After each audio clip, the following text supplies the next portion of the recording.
I guess we'll start. Good morning, everyone.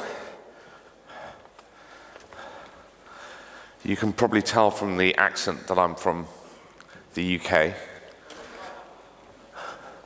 I've been up most of the night watching election results, which I'm not going to comment on, other than to say it's a pleasure to be here in Europe.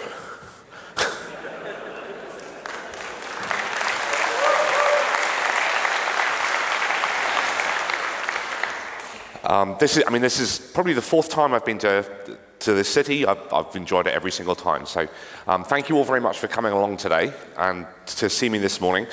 I'll be talking about the confluence of software design, software architecture, and organizational design, and how teams are structured today. So I'll be talking a bit about the impact of communication, the impact of communication on how we design our systems, or how we design systems, and specifically the importance of that with respect to building microservices, so building systems using the style of software architecture that's come to be known as microservices, and that's partly my fault. First off, though, I work for these guys, ThoughtWorks. We're a software consultancy. Yeah, you can tell by looking at me, I'm a consultant, right? I'm like these guys. Woo, consultants. Yeah, consultants. Hell yeah. So I work for this company, ThoughtWorks. You might have come across us before. We've spent about 25 years now building bespoke software for various clients around the world. We're passionate about contributing back to the community, or rather I should say that the people who work for ThoughtWorks are passionate about contributing to the community, whether that's by writing books, whether that's by producing and releasing open source software. So up here we've got things like JMock, we've got Selenium WebDriver, we've got, what else do we have up there? We've got Cruise Control, the first ever continuous integration server. We're passionate about doing that. We're passionate about speaking at conferences. I'm very happy that ThoughtWorks have sponsored me to be here today, so I have to give them a shout out. And we also produce something called the Technology Radar, ThoughtWorks Technology Radar. I'm on the board that produces this. We do this every 6 months, and it's an entertaining look at technology trends, an opinionated look at technology trends as we see them. That's sales done. Me personally, I describe myself as a coding architect. I spend probably about 30% of my time these days running code, probably about 30% of my time consulting, so doing architecture consulting, systems assessments, that sort of thing, and about 40% of my time doing this. I was very fortunate to go for a sleepover at Martin Fowler's house a couple of years ago to write down my thoughts on software architecture in conjunction with him, and we produced this article on his website on microservices, where we tried to define the characteristics of microservices, where we tried to take a look at what we were seeing internally and also externally in lots of very large organizations, lots of small organizations. We tried to take a look at what they were doing to make them successful, and then capture that as a set of characteristics. And this is what we produced. So what we saw these teams doing, I count some of the biggest technology companies in the world in this, so Netflix, Twitter, eBay, PayPal, Google have now come out and said they're doing this, Amazon, some of the biggest technology organizations in the world. What we sort of saw them doing was not just what microservices have sort of come to be seen as. So this is the idea of creating very small applications, decomposing monolithic applications into bigger ones. What they're doing is much broader than that. Right. So the first characteristic we talked about was this idea of componentization via services. So breaking out big applications, single process big applications into many, many, many small applications. But that was only, as I say, a part of the story. And the thing that I really noticed and really surprised me was how they structured themselves, right? So how companies have structured themselves for success. And this is, as I say, companies like Netflix, but also investment banks. And this is partly where microservices came from. I spent a lot of time working in investment banks over the last sort of 15 years or so. And one of the things that always surprised me about investment banks is that they don't operate as people expect. Certainly, for example, front office traders, people on trading desks, they don't tend to sit within traditional IT departments. And certainly the developers working with them don't sit in traditional IT departments. They tend to be organized in a slightly different way, and I'll come to that in a sec. So the key thing with this paper that we wrote, this article that we wrote, was not this idea of not this idea of componentization via services, although that is certainly a part of what makes microservices work and so attractive to people, but it's all the other things that go along with that. So organized around business capabilities, how we structure not just our software, but also our teams and our business itself. And people are often surprised when I talk to organizations, when I'm invited in to talk to people, that organizing the way you organize yourselves is at least as important, I think, as many of the other concerns, the technical concerns on here around integration, around how we do choreography versus orchestration, for example.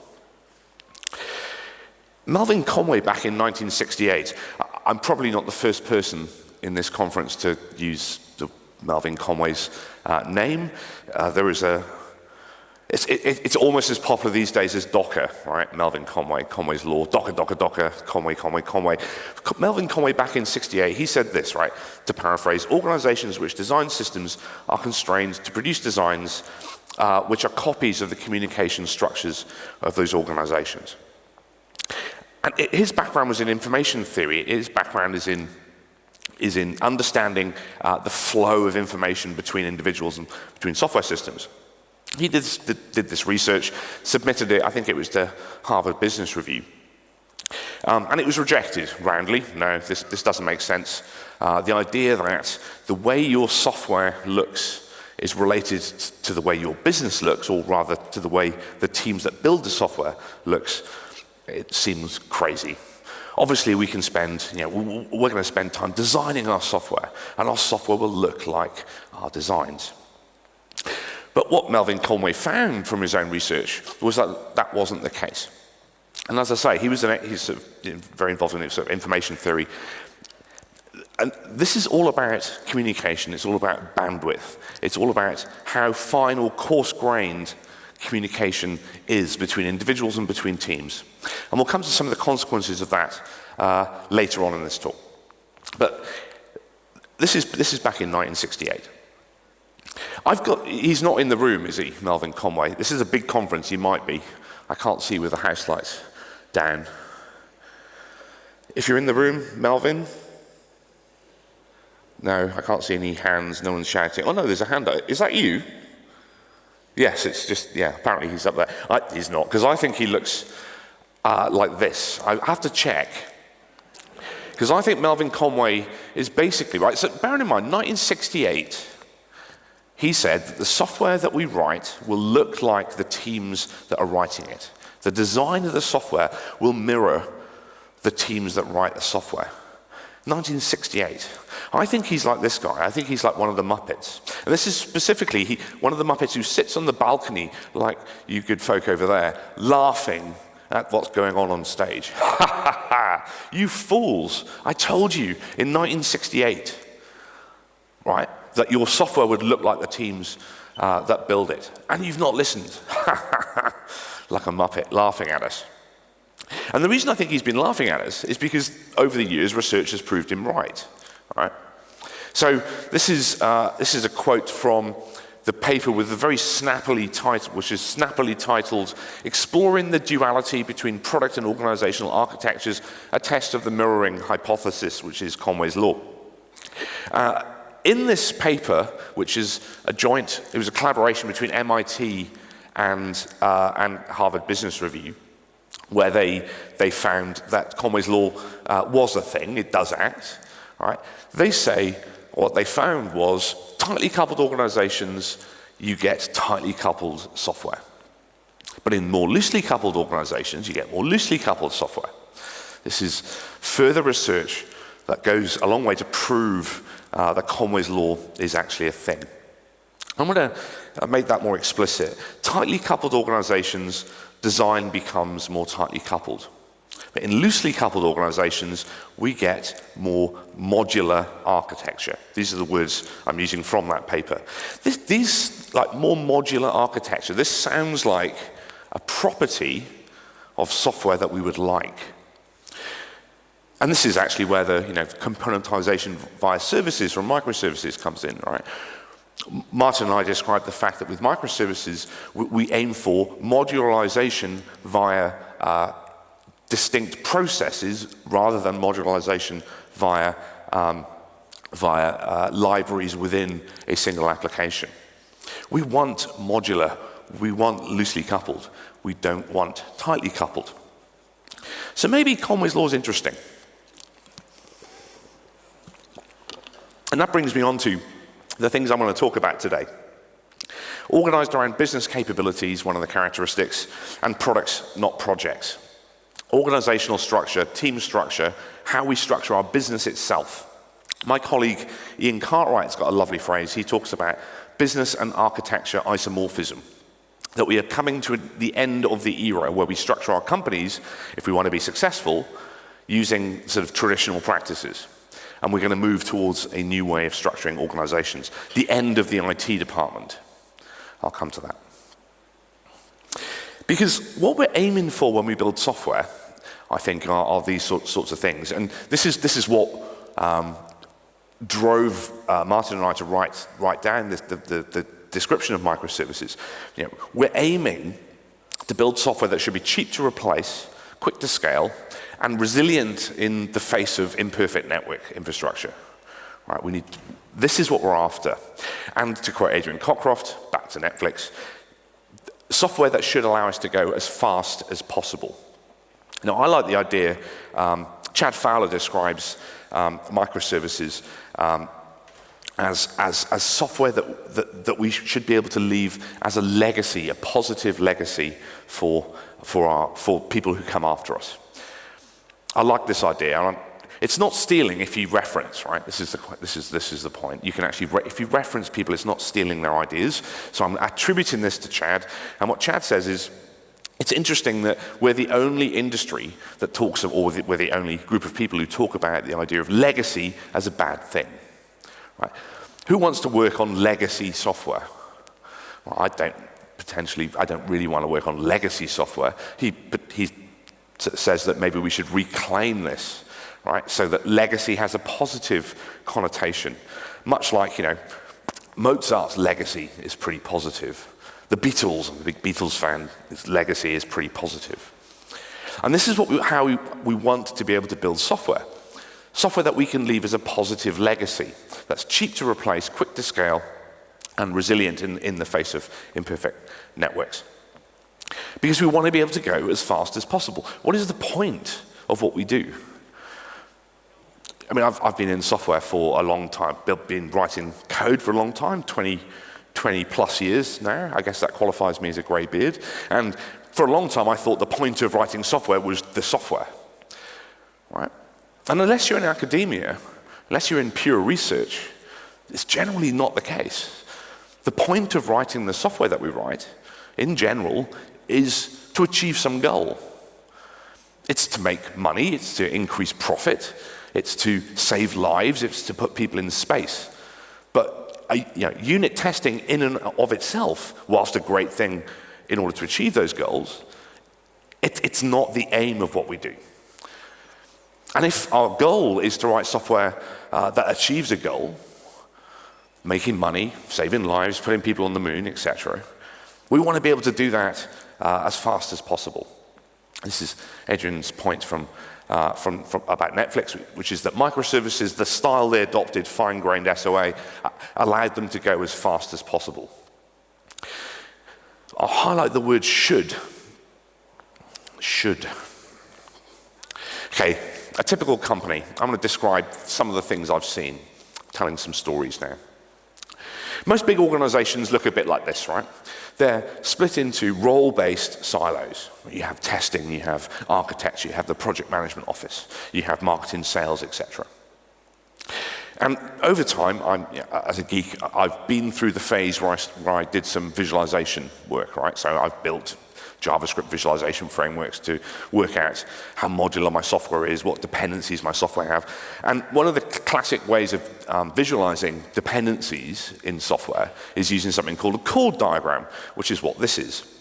This is where you plot dependencies between modules in your code, libraries in your code, or in this case, between different parts of your organization as chords, where you have, in this case, departments around the circumference, and you have communication pathways between those organizational departments or subdivisions as chords on this diagram.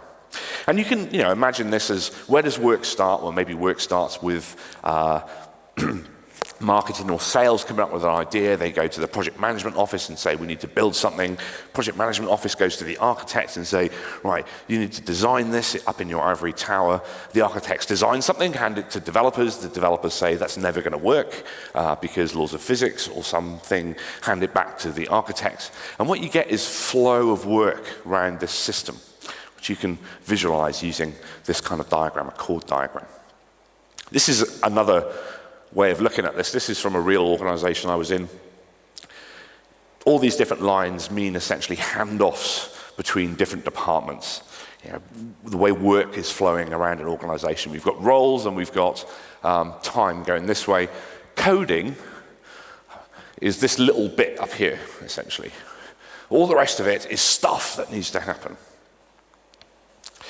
And this is a bit like this idea, the kids' game Snakes and Ladders, right?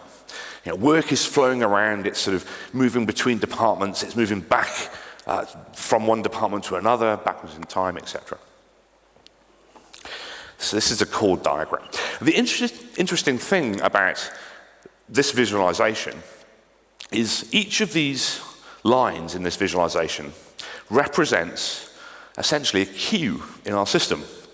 We're all engineers, software engineers here, I imagine, or related in some way to that discipline.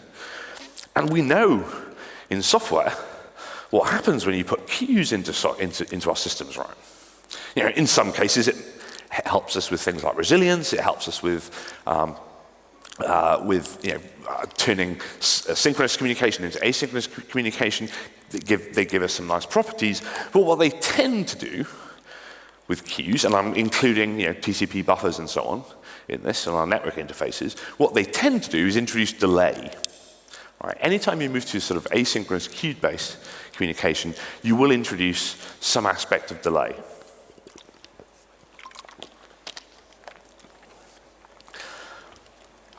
There's a great book, and this, if you haven't come across this before, this is one of my favorite books on software. It's not even about software, it's about product development. So, things like aeroplanes and manufacturing real physical products. But Don Reinertsen wrote this some years ago now, The Principles of Product Development Flow. And everything he says in this is completely applicable to what we do in our organizations.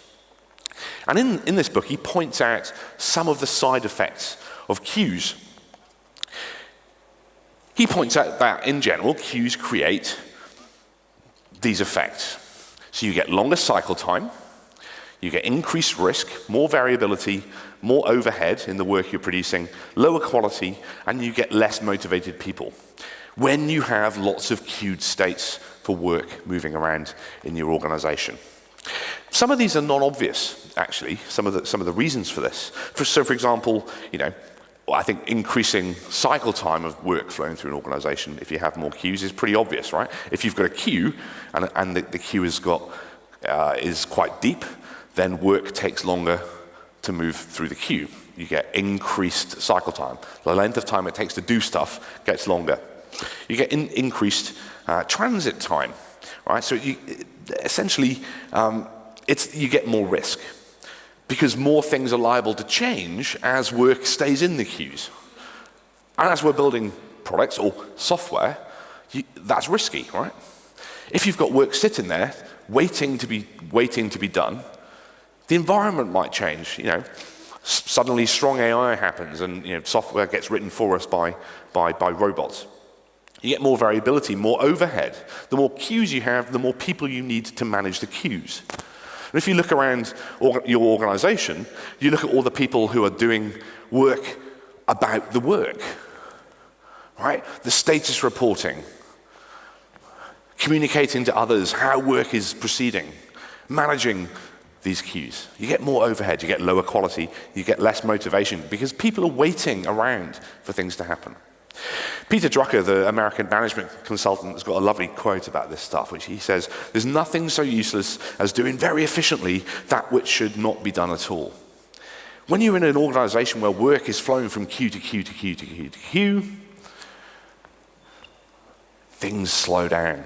You can get really efficient at processing stuff off all these queues, but the actual real work, the development of software in this case, maybe only takes a fraction of that. So, queues. Here's an example related to systems I've worked on. It's a sort of synthesis of lots of systems. But I'm going to introduce the concept of capability. If you've been around service-oriented architects or have worked in organizations that have adopted service-oriented architecture or have been in academia around this, you've probably come across the concept of a business capability. It's strongly related to the idea of a bounded context in domain-driven design, sort of a greater scope, and specifically talks to what our businesses do. So a capability combination of people, processes, systems that provide value to customers. And that could be internal customers, or it could be, and is often external customers. And the key thing about a capability, the definition is, it's the what of our businesses, not the how of our businesses.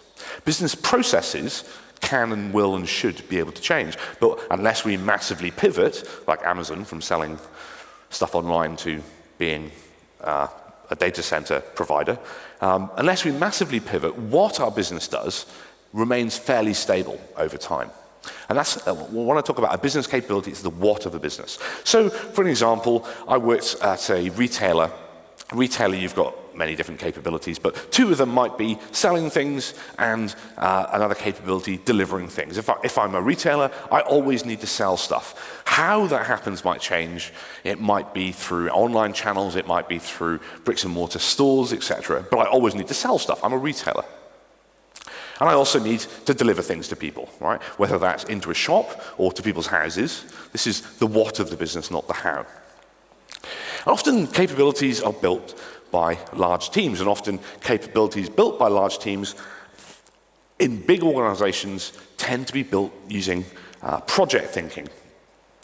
So, this is the idea that we'll have some group that will look at some requirements and say, we'll get a group of people together to implement those requirements, and when those requirements are done, they will hand that finished software off to another group, operations or maintenance or whoever it is, and then they'll move on to the next thing, project thinking. Not service thinking. Service thinking is the opposite of this, where you have long-lived teams operating and building and running a piece of software or a product over a long period of time. The problem with project-based teams is you get this very odd combination of effects, especially if you've got large project-based teams. What happens is you get people who pop into the code base, do some work, and pop out again after a period of time. And then the next time a project comes up, a different group of people pop into the code base, do some work, and pop off again. And over time, because of the nature of the communication between these people, you end up, because of the nature of the fine-grained communication between these people and the lack of ownership, you end up in general, and obviously there are exceptions to this, but you tend to end up with very fine-grained communication within your code base. So this is true for project-based teams. This is true for feature teams as well. So teams where you have a long-lived team, but random bits of work get fed into them. You get this sort of fine-grained RPC-style development of software, of systems. This is, again, an amalgamation of many different systems I've seen, or different, development life cycles I've seen. This is water scrum fail, or whatever it's called these days. We have iteration, and then everything is so tightly coupled, we have to harden stuff, and we have to release everything all at once, everything together. We have this idea of things like fan-in for end-to-end testing. Things that should be decoupled from one another aren't. We have to test everything together. One of the goals of microservices in particular is to create software that's independently deployable, decoupled. And if you have to test everything together with long periods of regression testing and hardening, that's not decoupled. You get this having to deploy everything all at once. And the problem with this is, again, queues. We're adding risk into our system. The amount of work in progress that we have directly correlates with the amount of risk. The more stuff waiting to go live, the more problems that we could have when we go live. So, first point, beware the distributed monolith. This is not going as fast as possible. Most of the organizations I've seen doing this is not as going as fast as possible. This is a bunch of people having a distributed nervous breakdown, screaming. All right. Conway, Melvin Conway, is sitting up there on the balcony, like you gentlemen, laughing at us. I told you about this in 1968, right? If you structure yourselves like this, you will get these effects. So, what might good look like? And for this, I'm going to segue slightly. Anyone know what this is? I want to ask a question. It's a bit difficult to see with the lights, but does anyone know what that is? No answers. It's a virus. In particular, it's the Ebola virus. And I was thinking, move back one. I saw this great article when the Ebola crisis in Africa was happening, written by a guy at the Royal Free Hospital in the UK, in London. It's the Centre for Infectious Diseases treatment in the UK. People with very serious infectious diseases get transferred there and they get treated there. This is Pauline Kafiki, who got Ebola, unfortunately, in Africa. She was working as a nurse. Had been seconded, I think she would save the children. There's a message in Polish coming up on my screen down there. I have no idea what it says. Maybe keep going or something. It's gone away now, don't worry, it's fine. This is Pauline Kafiki. She contracted Ebola and was treated at Royal Free. And after a period of time, there was this article that appeared in the Evening Standard, which is London's newspaper. And it was about how that treatment, she survived, which is fantastic. And it was about how that treatment was how she was treated. And it was written by this guy. He's a guy called Dr. Michael Jacobs, in the sort of box in the lower left as you're looking at it. And this is the whole team that treated her, or the majority of the team. And he wrote an article about that treatment. And I got to thinking, right, if you're in a position where you're treating a disease like Ebola, how do you go about doing that? Because this is, given what we want to do with software is build systems that are adaptable. We want to do it quickly, safely, and to quote Adrian again, as fast as possible. Maybe there's something we could learn. Normally hospitals are organized in a similar way to big organizations, right? You've got porters, you've got facilities staff, pharmacies, and so on. But when he described how Ebola treatment happened, something very different occurs. Because you've got, normally in hospitals, you have all the similar problems that we have with work passing around between different departments. But if you're trying to treat a disease like Ebola, which moves very, very quickly, handing off, blood tests, sending someone off down the corridor to have blood tests, getting the blood test back 2 days later, queues again, right, doesn't necessarily work. And what's interesting is medicine is one of those professions that have learnt over time how to organize themselves to be as effective as possible. This is something called the OODA loop, Observe, Orient, Decide, Act. A guy called John Boyd, Colonel John Boyd, I think he retired from the US. From the US Air Force. He was a fighter pilot in Korea. And over a period of about 20 years, he developed a methodology which completely changed how the Americans fight wars. Right? And it's based around this idea of agility over raw power. He pointed out that if, as a fighter pilot, you can go round this loop, the OODA loop, faster than your enemy, in a dogfight situation, you will win. Right? Simple as that. It led to single-engined, agile fighter planes versus the old twin-engine, Top Gun style, massive, slow, heavy, powerful fighter planes. It led to a change in Marine Expeditionary Force tactical doctrine, but it also led to other things in other industries. So medicine is one of those industries which kind of adopted this in some sense. Because if you want to treat a disease like Ebola, you want to be able to go around this loop very, very fast. And if you want to be able to go around this loop very, very fast, the thing you need more than anything is to have the people you need close to you, so you can communicate with them, so that you have very high bandwidth communication.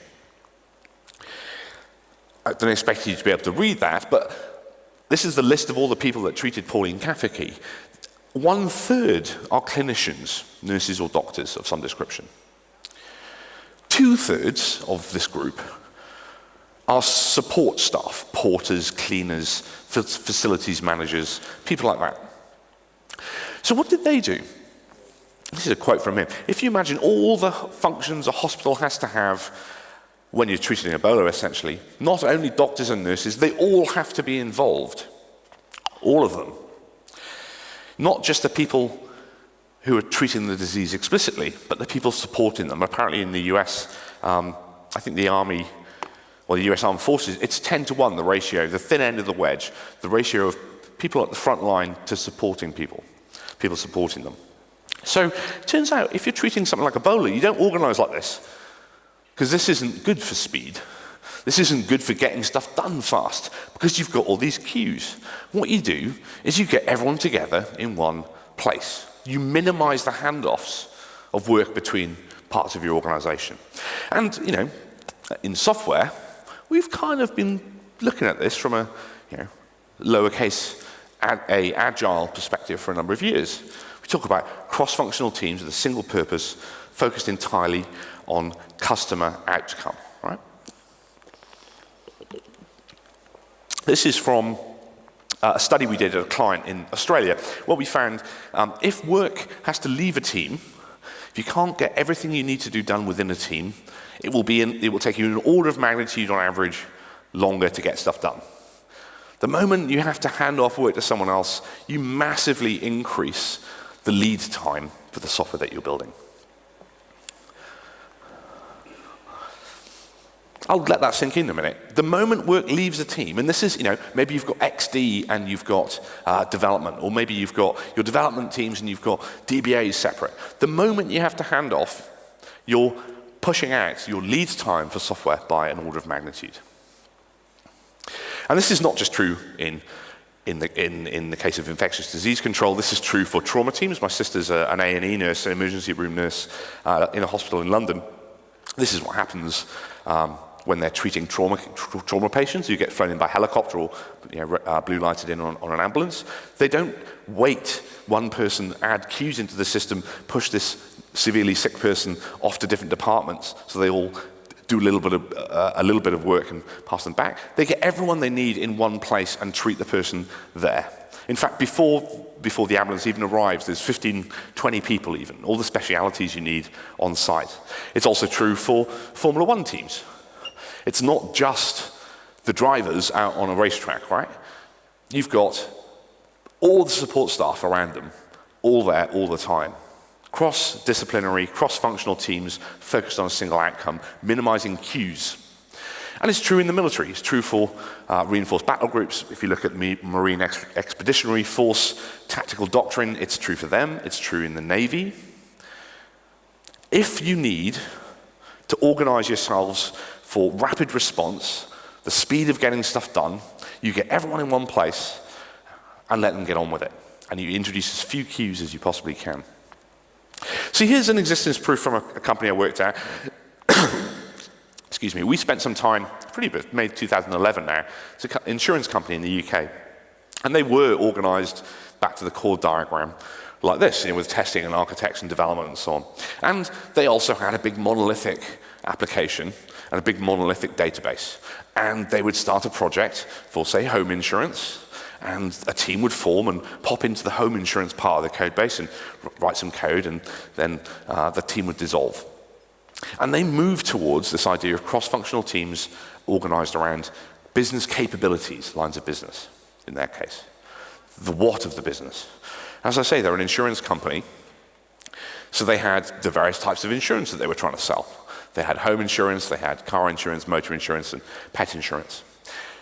And over time, what they did was create these cross-functional teams with QA, BA, product ownership, development, design, everything they needed in one place, in a stable team, and took a small part of the big application and redeveloped it on the side.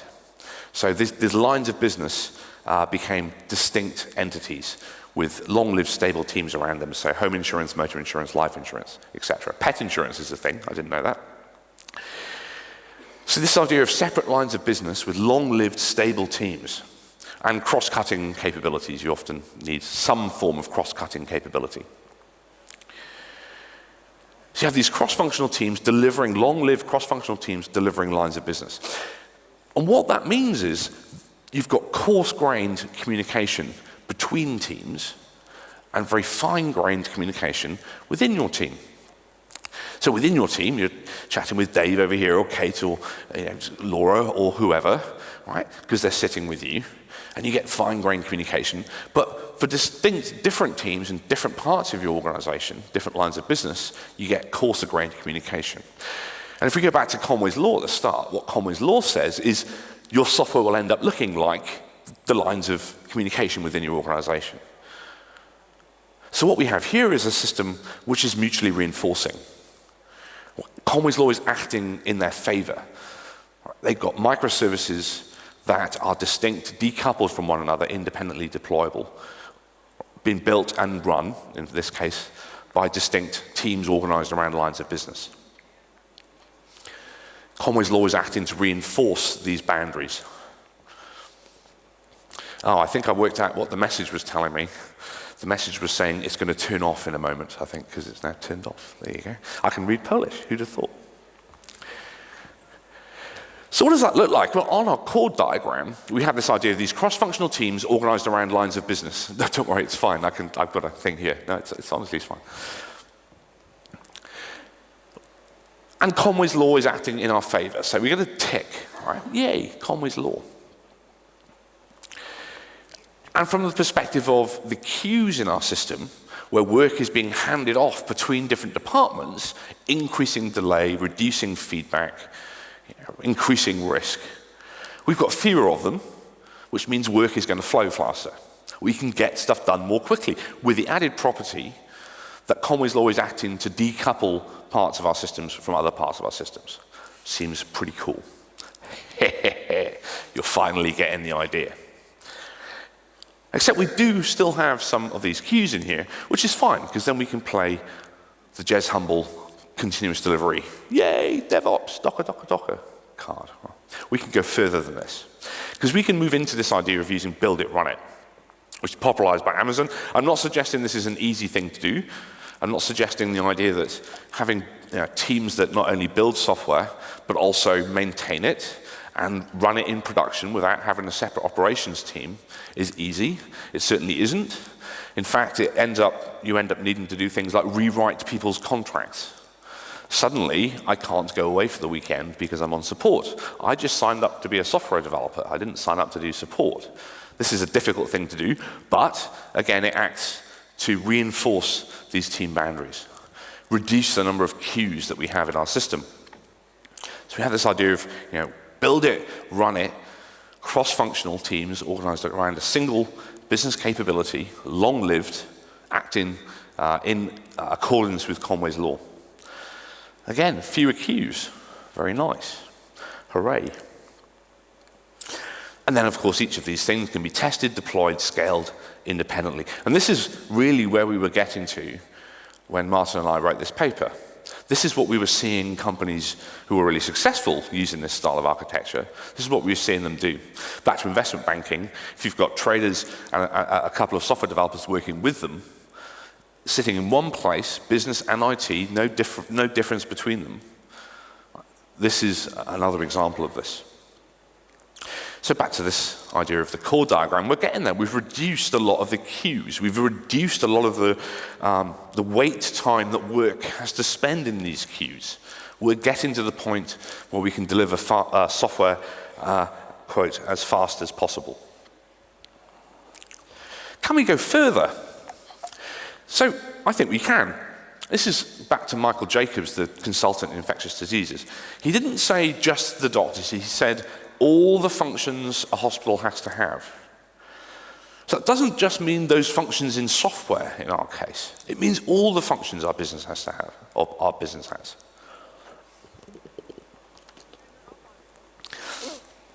In this case, it means subsuming business and IT, or bringing the two together.